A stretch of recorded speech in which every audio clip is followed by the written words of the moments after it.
पिछले एपिसोड में हमने देखा था कि युनफी को सेक्ट के अंदर आने के बाद वो जो सीक्रेट रैम के अंदर जाने की परमिशन मिली थी ना, युनफी ने उसको रिजेक्ट कर दिया था क्योंकि सभी लोग उससे नफरत करने लग गए थे। और उनका ये कहना था कि एहसान के तौर पर युनफी को ये जगह मिली है, तो युनफी ये फैसला करता है कि अब मैं साबित करके दिखाऊंगा कि मैं कितना काबिल हूँ और खुद के दम पर वो स्पॉट हासिल करूंगा। तब जाकर लोगों को यकीन होगा कि मैं कोई लूजर नहीं हूँ जिससे एहसान के तौर पर वो स्पॉट मिला था। तो इस चीज की वजह से वो जो यी चैन होता है ना, वो बहुत ज्यादा गुस्से में था। उसने डिसाइड कर लिया था कि वो किसी भी तरह से युनफी को जान से मार कर रहेगा। तो जब यी चैन को पता चलता है कि युनफी अकेले में ना अपनी कल्टीवेशन कर रहा है और ब्रेक थ्रू करने के करीब है, तो वो तुरंत पहुंच जाता है युनफी की जान लेने के लिए ताकि वो उसको जान से मार डाले। और जैसे उसने अटैक किया था, उसके दोस्त उसको बचाने के लिए पहुंच जाते हैं, जिसके बाद यहाँ से ये एपिसोड शुरू होता है। उस एपिसोड की शुरुआत में यी चैन ने युनफी के दोस्तों की वाट लगा कर रख दी थी। वो लोग कुछ खास कर नहीं पाए थे युनफी को बचाने के लिए। तो यी चैन अपनी स्वॉर्ड का यूज करते हुए एक बहुत ही डेंजरस अटैक तैयार करता है और उसके बाद वो युनफी के ऊपर अटैक करने के लिए तैयार था। और जैसे ही अटैक हो पाता कि इससे पहले उसके अटैक को कोई वहां पर आकर डिस्ट्रॉय कर देता है। ये काम किसी और ने नहीं बल्कि लिनथियान ने किया था, जो वहां पर आकर पहुंच चुका था। और ये उस अटैक को डिस्ट्रॉय करने के बाद यी चैन से कहता है कि अपनी ये हरकत बंद करो। आखिर तुम्हारी हिम्मत कैसे हुई जो अपनी ही सेक्टर डिसेबल के ऊपर तुम अटैक करने की कोशिश कर रहे हो। यहाँ पर ये लोग बिजी थे, तो वही हम यहाँ पर उस फॉक्स को भी देख पाते हैं जो ना कमरे के अंदर पहुंच चुकी थी, जहाँ पर युनफी अपना ब्रेक थ्रू करने में लगा हुआ है। वहां पर उसको बहुत ज्यादा स्ट्रॉन्ग ऑरा महसूस हो रहा होता है। वो जब युनफी को देखती है, वो समझ जाती है कि इसी के अंदर से वो ऑरा बाहर निकल रहा है। युनफी की नजर भी उस फॉक्स पे जाती है, लेकिन वो कुछ करता नहीं क्योंकि उसको पता था कि अगर वो अपना ध्यान भटकाएगा तो अपना ब्रेक थ्रू नहीं कर पाएगा और उसके ऊपर ये उसकी कल्टीवेशन बैकफायर कर जाएगी। तो वो पूरा ध्यान लगा रहा था अपनी कल्टीवेशन के ऊपर ताकि कुछ भी गड़बड़ ना हो। तो इसी चीज को देखकर वो फॉक्स कहने लग जाती है कि इसके अंदर ना बहुत ज्यादा स्ट्रॉन्ग एनर्जी है। अभी तो मैं फॉक्स बनी हुई हूँ ना, अगर मैं अपने ओरिजिनल रूप में होती ना और उसके बाद मैं अगर इसकी सारी एनर्जी को निचोड़ ली होती, सोल पावर को इसकी, तो क्या मजा आता। उसके बाद तो मैं उस टावर के अंदर से बाहर निकल जाती। तो वो सीधा युनफी के ऊपर अटैक करने की कोशिश करती ताकि उसकी एनर्जी को एब्जॉर्ब की जा सके, लेकिन युनफी की चारों तरफ एक प्रोटेक्शन बैरियर लगा हुआ था। इस वजह से वो कुछ हरकत कर नहीं पाती। मतलब कि उसी टावर के किसी डीमन ने ना इस फॉक्स को यहाँ पर भेजा है ताकि वो युनफी की एनर्जी निचोड़ सके, जिससे वो डीमन टावर से आजाद हो जाएगी। इधर लिनथियान जो था वो यी चैन से कहता है कि देखो, तुमने मेटल पीक के अंदर ना कदम रखने की कोशिश की और यहाँ पर अगर डिसेबल को परेशान किया, ये तुमने बहुत गलत किया, इसलिए मैं तुम्हें छोड़ूंगा नहीं। एग्जीक्यूशन हॉल वाले मास्टर को तुम्हारे बारे में पता चला तो वो तो तुम्हें ऐसी पनिशमेंट देंगे जिसका तुम हिसाब भी नहीं लगा सकते। तो यी चैन कहता है कि ये दोनों अचकाने बचकाने, ये तो गुलाम है, इनको क्या डिसेबल कहा जाता है मेटल पीक के अंदर। मैं तो उनको नौकर मानता हूँ। और देखो, मैं यहाँ पर तुम्हें सिर्फ एक बार वार्निंग दे रहा हूँ कि अगर तुमने मेरे रास्ते में आने की कोशिश की ना, तो मैं भूल जाऊंगा कि तुम हो कौन और तुम्हारी भी जान ले लूंगा इनकी तरह। बेहतर होगा कि तुम मेरे रास्ते से साइड हो जाओ अगर जान प्यारी है तो लिनथियान जी सुनकर काफी ज्यादा गुस्सा हो जाता है। वो तुरंत अपनी स्वॉर्ड निकालता है और यी चैन के ऊपर अटैक करने के लिए जा चुका था, ये कहते हुए कि तूने हर डिसेबल को बुली करने की आदत बना ली, क्या आज मैं तेरी आदत खत्म करके रहूंगा। वो यी चैन के ऊपर अटैक कर रहा था, लेकिन यी चैन सच में बहुत ज्यादा स्ट्रॉन्ग होता है। लिनथियान के अटैक को वो आसानी से रोक पा रहा था, लेकिन लिनथियान भी रुकने वाला नहीं था। वो भी अच्छे अटैक करता है उस यी चैन के ऊपर और उनका बैटल काफी भयंकर रूप ना ले चुका था। और थोड़े बहुत अटैक करने के बाद लिनथियान की हालत खराब हो जाती है। वो यहाँ पर घायल हो चुका था बुरी तरीके से, वो कुछ कर ही नहीं पाता। तो यी चैन कहता है कि देख लिया, बड़ा आया था मुझसे पंगा लेने वाला, अगर अगला जन्म बच जाए ना तो वापस से अपना बदला पूरा करने के लिए पहुंच जाना। तो ये देखकर जुई और जामू जो होते ना, उनके गुस्से का ठिकाना नहीं था। वो कहते हैं यी चैन तूने ये करके अच्छा नहीं किया। वो दोनों यहाँ पर तुरंत अपनी पावर को ना कंबाइन करना शुरू कर देते हैं और वो यहाँ पर किसी खास तरह की टेक्निक को वो यूज कर रहे थे। जैसे दोनों की पावर आपस में कंबाइन होती है, वहाँ पर एक स्ट्रॉन्ग एनर्जी ब्लास्ट क्रिएट होता है और वो ब्लास्ट सीधे जाकर अटैक देकर मार चुका था उसी यी चैन के ऊपर, लेकिन इसका उतना कुछ खास असर नहीं होता। जुई कहती कि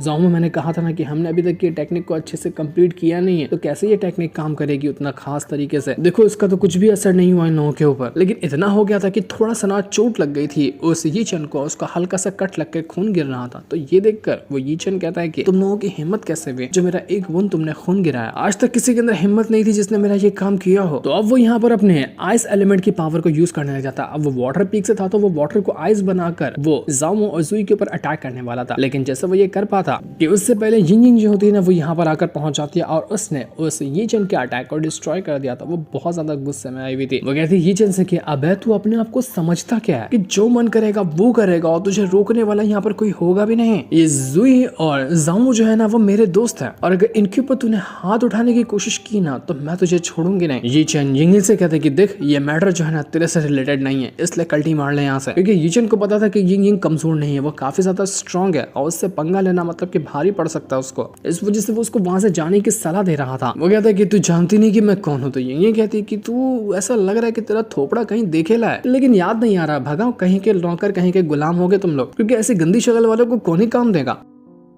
तो ये सुनकर यी चेन को गुस्सा आ जाता है। वो कहता है कि तेरी हिम्मत कैसे हुई जो तूने मुझे गंदी शक्ल का कहने की कोशिश की। इस पूरे सेक्ट का सबसे सुंदर इंसान हूं मैं। देख अपनी आंखें फाड़ कर देख मैं कितना हैंडसम हूँ। मेरे हर एक चेहरे के हिस्सों को देख, तुझे समझ में आएगा कि मैं बहुत ज्यादा सुंदर इंसान हूँ। तो ये देख यिंग कहती कि देख तो लिया अच्छे से, लेकिन अब तो लग रहा है कि तुम पहले से भी ज्यादा गंदे दिख रहे हो। पहले तो फिर भी नॉर्मल कहा था, तुम अब गंदे से भी गंदे हो। यी चेन गुस्से से पागल हो गया था कि नहीं, ये नहीं हो सकता। पहली बार किसी ने मेरी बेइज्जती की है, मुझे गंदा कहकर छोड़ूंगा नहीं मैं तुझे। दूसरी तरफ यूनफी जो था ना, वो अभी भी यहाँ पर अपनी कल्टीवेशन करने में लगा हुआ था और वो ब्रेक थ्रू करने के काफी करीब पहुंच गया होता है। और वहां पर वो फॉक्स अभी भी मौके की तलाश में थे कि कब उसको मौका मिले और कब वो यहाँ पर यूनफी की सोल पावर को ना पूरी तरह से निचोड़ जाए, लेकिन उसको वैसा मौका मिलता नहीं जल्दी। तो इधर यी चेन जो था ना, इसने अपने वापस से एक बहुत ही कमाल के टेक्निक को एक्टिवेट कर लिया था और उसकी मदद से वो अटैक देकर मार देता है यिंग के ऊपर। लेकिन यिंग आसानी से इस अटैक को रोक जाती है और वो वहीं अपने अंडे तोड़ने वाले टेक्निक को यूज करती है। वो एक ही लात घसेड़ कर मारती है यी चेन के अंडों पर, लेकिन उसके आइस एलिमेंट की पावर ने ना वहां पर एक आइस की चड्डी बना दी थी। इस वजह से वो अटैक जाकर उसको नहीं लग पाता और वो बच जाता है, वरना बेचारे के अंडे अभी टूट गए होते हैं। यिंग भी हैरान कि ये तो बड़ा कमाल का था, इसका अंडा टूटा नहीं।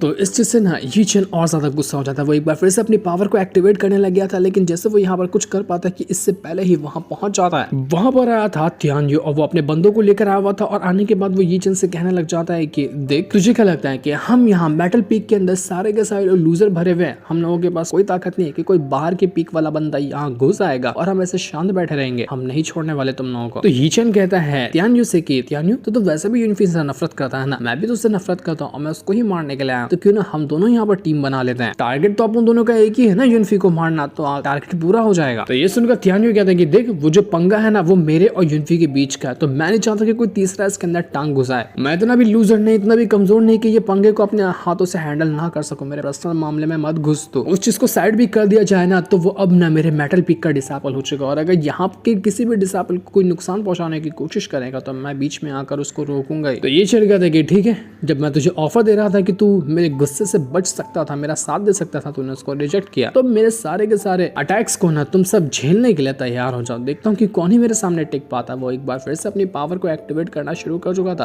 और वो अपने किसी आइस फॉर्मेशन को समन कर लेता है, जो कि बहुत ज्यादा मिस्टीरियस लग रहा था। ये समन करते साथ ही यहाँ पर पूरा आसमान का रंग बदल जाता है और हर तरफ से एक आइस की पावर ना सभी को घेर चुकी थी। ये पावर इतनी स्ट्रॉन्ग थी कि अच्छे से अच्छा कल्टीवेटर ना जम जाए यहाँ पर और उसकी जान तक चली जाए। लेकिन यी चेन रुकता नहीं, वो अपनी आइस एलिमेंट की पावर को और ज्यादा बढ़ाया जा रहा था। वो कहता है कि आज मैं किसी को नहीं छोड़ने वाला, सबको मार डालूंगा मैं। तियान्यू जब अटैक करने का ट्राई करता है तो यहाँ पर उसकी स्वॉर्ड तक के टूट जाती है, वो अटैक तो कर ही नहीं पाता। वो यहाँ पर कहने लग जाते हैं कि मुझे लगता है ना इसने जो अपनी आइस की पावर को यूज किया, ये हमारी कल्टीवेशन पावर को सप्रेस कर दिया, मतलब हमारी पावर को वो दबा दी है। इस वजह से ना हम अपनी स्वॉर्ड का अच्छे से यूज कर पा रहे हैं, ना ही कोई पावर का यूज कर पा रहे हैं। तो इस सिचुएशन में इसको हराना तो हमारे लिए बहुत ज्यादा मुश्किल होगा। और जब सब लोग यहाँ पर टेंशन में ही थे ना कि उस कमरे के अंदर से जहाँ पर यूनफी कल्टीवेशन कर रहा था, एक जोरदार ऑरा का ब्लास्ट होता है, जो कि ये संकेत दे रहा था कि शायद यूनफी यहाँ पर अपना ब्रेक थ्रू बस करने वाला है या वो ब्रेक थ्रू कर चुका है। जब सारे के सारे लोग यहाँ पर कहने लग जाते हैं कि लगता नहीं कि हम यहाँ पर बचने वाले, हम सब आए थे यूनफी को बचाने के लिए, लेकिन अब हम अपने आप को नहीं बचा पा रहे, हम मरेंगे और ये यूनफी को भी जान से मार डालेगा। आज सब खत्म हो गया, आज हम कुछ भी नहीं कर पाए। और जैसे उनकी उम्मीद टूटी थी ना, आसमान में एक बिजलियों का ऑरा भरने लग जाता है। वहां पर एक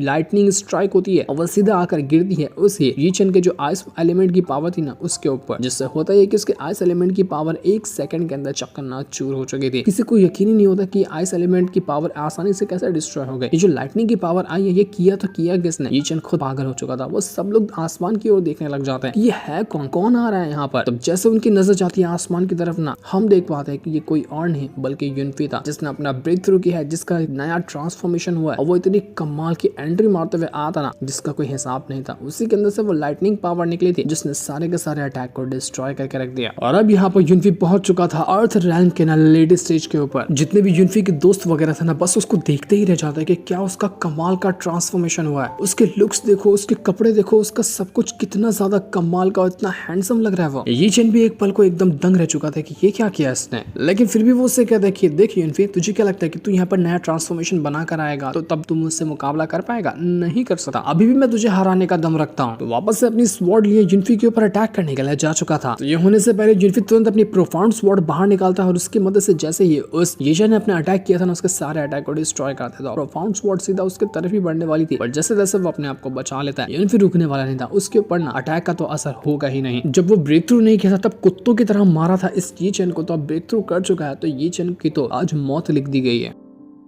युनफी इतना घसीट के उसको पंच मारता है कि पूरा जबड़ा वबड़ा सब टूट चुका था उस ये चेन का। ये चेन की हालत खराब हो जाती है। उसके दोस्त उसको उठा कर वहां से ले जाते कि अरे बॉस ये चेन चलो चलो वरना हम सब मरेंगे, अभी मैटर को शांत कर देना बेहतर है। तो जैसे वो लोग यहाँ पर ये चेन को ले जा रहे थे ना, युनफी उसके दोस्त वगैरह वहां पर पहुंच जाते हैं और कहने लग जाते हैं कि अरे हमने तुम लोगों को कहा क्या जाने के लिए, ऐसे कैसे कल्टी मार रहे हो, हम लोगों को तो तुम्हारी खातिरदारी करने का अच्छे से मौका ही नहीं मिला, तुम अभी कल्टी मार रहे हो, हम तुम्हें नहीं छोड़ेंगे। तो फिर ये चेन यहाँ पर ना पैंतरा आजमाता है। वो कहता है कि देख ये तो हमारा सेक्ट है ना, और मैं ही तुम्हारे सेक्ट का एक डिसाइपल हूं, तो अपने सेक्ट के किसी डिसाइपल को मारना बहुत बड़ा अपराध होता है, तुम ये कर ही नहीं सकते, वरना एग्जीक्यूशन हॉल के मास्टर तुम्हारी जान ले लेंगे। तो युनफी और उसके दोस्त वगैरह कहते हैं कि किसने कहा हम तेरी जान लेने वाले, हम सिर्फ तेरी जान बचाएंगे, बाकी सब कुछ ले लेंगे तेरा। तो अब यहाँ पर धुलाई शुरू होती है ये चैन की। वो उसको ना बॉल की तरह मारा जा रहा था। एक बंदे को पास जाता वो तो उसको घसीट कर वो लात घुसे से मारता, उड़कर वो दूसरे के पास जाता तो दूसरा उसको घसीट कर लात घुसे मारता, तो वो फेंका कर दूसरे के पास जाता। बिल्कुल हम जैसे एक वॉलीबॉल खेलते हैं ना, वैसा यहाँ पर काम हो चुका था। उसको बॉल बनाकर ये चैन को मारा जा रहा था। उसका दांत वात हाथ पैर सब टूट फूट चुका था। जैसा कि सभी ने कहा था कि वो उसकी जान नहीं लेंगे, लेकिन सब कुछ ले लेंगे, मतलब कि उसको हड्डी पसले तोड़ देंगे और उसके अंदर कुछ जान बची ही नहीं रहेगी। और आखिर में यहाँ पर यिंगी जो होती है ना, वो भी यहाँ पर अपना सिग्नेचर मूव जो होता है वो भी कर देती है, यानी कि उसके अंडे फोड़ देती है। बेचारे ये चैन के अंडे तक के टूट चुके थे। वो यहाँ से सीधा उड़कर चला जाता है अपने ही वाटर पीक के अंदर। सब के सब बंदे गायब हो चुके थे। उसके जाने के बाद युनफी जो था ना, वो तियानु से कहता है कि तुम्हारा शुक्रिया जो तुमने और तुम्हारे भाई ने ना इस सिचुएशन के अंदर मेरे दोस्तों की हेल्प करने के लिए पहुंचे। पर तियानु युनफी से गुस्सा था तो वो उसको कोई जवाब नहीं देता, बस इग्नोर मारकर वहां से आगे बढ़ जाता है। इसके बाद युनफी अपने दोनों दोस्तों से कहता है कि यार मैंने तुम लोगों को कहा था खाली नजर रखने के लिए कि कुछ गड़बड़ होती है तो बताना, अब तुम ऐसी फाइट के अंदर कूद गए कि जिसमें तुम्हारी खुद की जान जा सकती थी। ऐसे बेवकूफी आइंदा कभी मत करना, तुम लोगों को कुछ हो जाता तो मैं कैसे बर्दाश्त कर पाता। तो उसके दोस्त कहते कि अरे नहीं हम लोग इतने भी कमजोर नहीं है, तुम हमको इतना कमजोर मत समझो, और वैसे भी तुम्हारे पर कोई हाथ उठाने की कोशिश करेगा तो हम कैसे शांत बैठ सकते हैं। यही भी वहां पर आकर पहुंच जाती है और उन दोनों से कहना चाहती है कि वैसे तुम लोगों का जो कंबाइंड मूव था ना, जो अटैक तुमने किया था लेकिन अच्छे से हुआ नहीं, वो बहुत कमाल का था, किसने सिखाया तुमको ये। तो वो कहते हैं कि ये तो हमें युनफी ने सिखाया है, पर अभी तक हम ना उसको एकदम अच्छे से सीख नहीं पाए हैं। तो ये सुनकर यही कहती कि वाह ये तो कमाल की बात है, तो युनफी क्या तुम मुझे भी सिखा दोगे इसी तरह के अटैक, और भी कुछ अटैक होंगे तो वो भी मुझे सिखा देना। तो युनफी कहते हैं कि ठीक है मैं आपको सब कुछ सिखा दूंगा, जो मुझे आता रहेगा, जो चाहिए रहेगा सब कुछ बता दूंगा, लेकिन एक शर्त के ऊपर कि जब भी मैं कभी यहाँ मौजूद ना रहूं, कहीं और चला जाऊं, तो मेरी गैर हाजिरी में ना आपको जिम्मेदार बनना पड़ेगा मेरे दोनों दोस्तों का। कुछ भी इनके ऊपर हो तो उनको प्रोटेक्ट करने के लिए आपको आना पड़ेगा। तो यही कहते कि अरे इनकी फिक्र छोड़ो, ये तो मेरे भी दोस्त बन गए, अब से इनके लिए तो मैं आप कुछ भी करने को तैयार हूं, तो इनकी फिक्र आइंदा कभी मत करना। दूसरी तरफ हम यहाँ पर तियानुआन सेक्ट के ही वाटर पीक का सीन देखते हैं, जहाँ पर ये चेन को ना लेकर आया गया था। उसकी हालत बड़ी बेरहमी से खराब थी, उसका इलाज किया जा रहा होता है, उसके दांत वगैरह सब टूटे फूटे थे। उसके दोस्त वगैरह उससे कह रहे कि अरे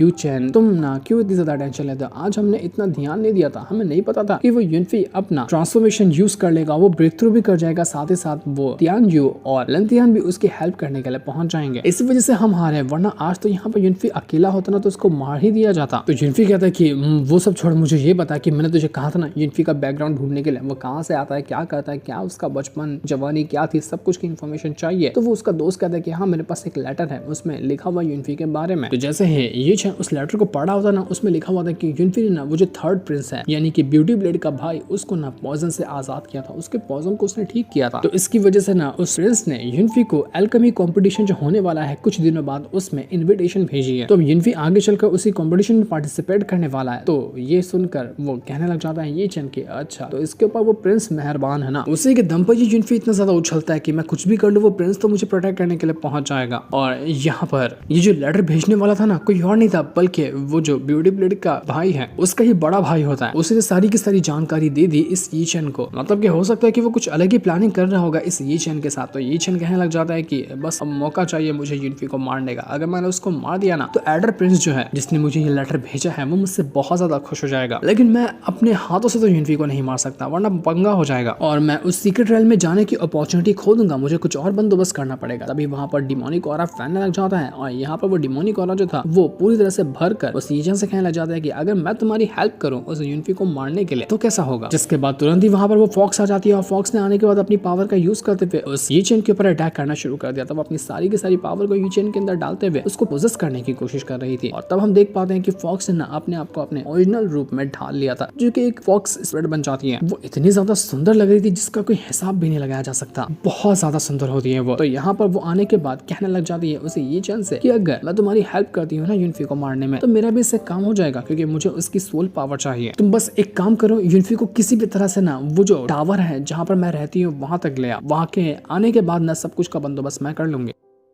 तब उस फॉक्स स्पिरिट से पोजेस हो चुका था ये चेन, तो वो कहता है कि बिल्कुल मैं तुम्हारे लिए करने को तैयार हूँ। अब देखना युनफी बचेगा नहीं। इन लोगों ने मिलकर तो युनफी की पूरी तरह से फील्डिंग सेट कर दी थी। अब देखते हैं युनफी के साथ आगे क्या होगा। हम उस फॉक्स स्पिरिट को एकदम जोर से खिलकारी मारते हुए हंसते हुए भी देख पाते हैं उसी टावर के अंदर से, क्योंकि ये इसी टावर के अंदर फंसी हुई है। यहाँ पर उसको कैद करके रखा गया, लेकिन अगर वो युनफी की सोल पावर निचोड़ लेती है ना, तो वो यहाँ से बाहर निकल पाएगी। और इसी की वो फॉक्स भी है जो आसपास मंडरा रही है। इसके बाद हमें अगले दिन का सीन दिखाया जाता है, जहाँ पर युनफी के दोनों दोस्त जो थे ना वो फॉक्स को ढूंढ रहे थे। अब उनकी फॉक्स के साथ दोस्ती हो गई थी, तो उनको टेंशन होती है कि फॉक्स कहाँ पे चली गई। युनफी जब फॉक्स के बारे में सुनता है उसको याद आता है कि ये तो वही फॉक्स है ना जो मैं कल्टीवेशन कर रहा था, तो वो वहां पर आई थी। उसको वो याद नहीं था कि फॉक्स ने उसके ऊपर अटैक करने की कोशिश की थी, लेकिन ये याद था कि वो फॉक्स वहां पर आई थी। तो वो कहता है कि हो सकता है ये फॉक्स कुछ कमाल की होगी जो मेरे आसपास ना घूम रही है, उसको मुझसे कुछ चाहिए होगा, तो मुझे उसको ढूंढना चाहिए। तो अब ये तीनों के तीनों मिलकर उस फॉक्स को ढूंढने लग गए थे। तो ऐसे ही ढूंढते हुए ना युनफी जो होता है ये तियानजुन सेक्ट जो है उसके सबसे मेन पीक के अंदर आकर पहुंच जाता है, जो कि सारे पीक का ना एक हिसाब से बॉस है। और जैसे यहाँ पर आया था युनफी को अपनी पावर से पता चलता है कि इस जगह के नीचे ना एक अर्थली ड्रैगन वेन मौजूद है। मतलब इस पीक के नीचे बहुत ही ज्यादा पावरफुल ड्रैगन की वेन्स मौजूद होगी। और इसी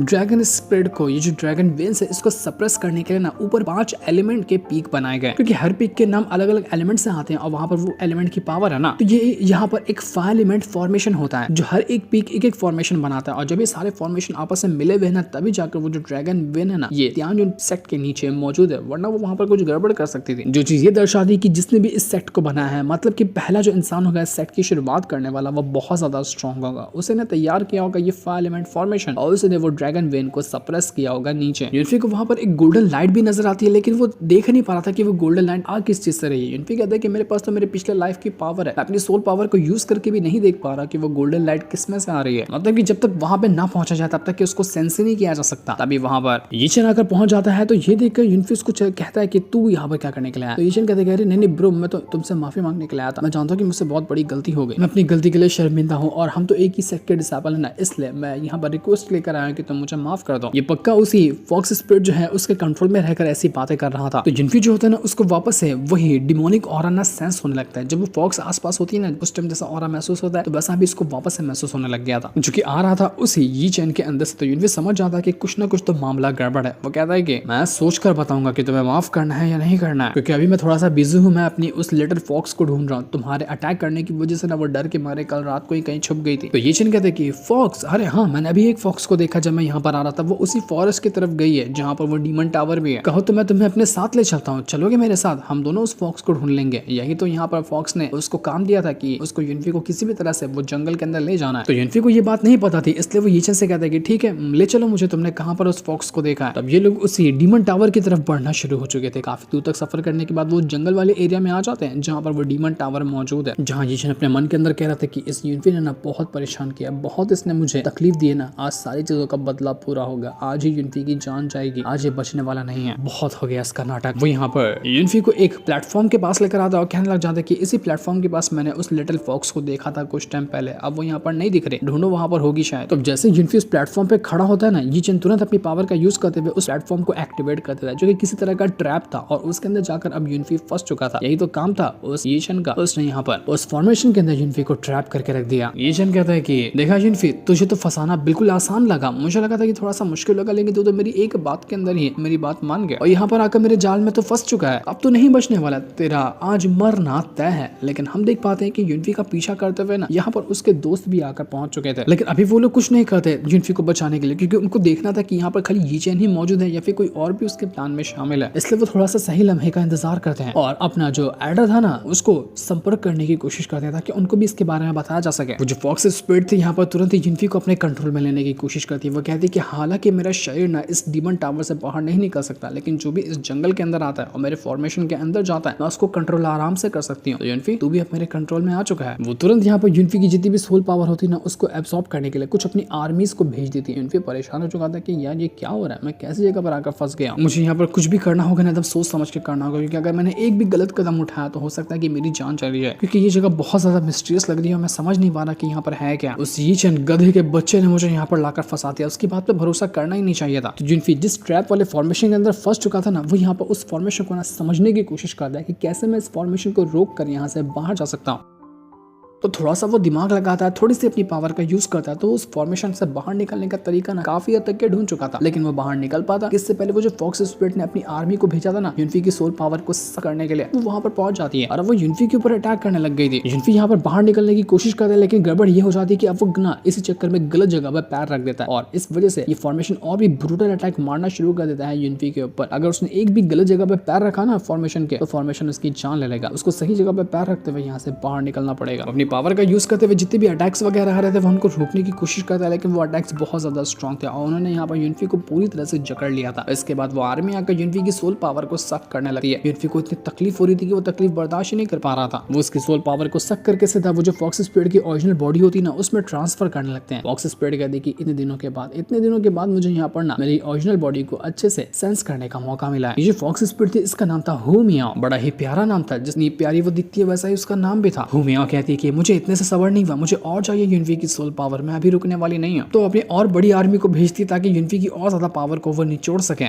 युनफी तो अब गया, अब युनफी किस तरह से अपने आप को बचाएगा, क्या होगा उसके साथ, वो तो अभी हमें नहीं दिखाया जाता, वो हमें पता चलेगा नेक्स्ट एपिसोड के अंदर। जिस सीन को दिखाते साथ ही ये वाला एपिसोड यहीं पर एंड हो जाता है। Thanks for watching.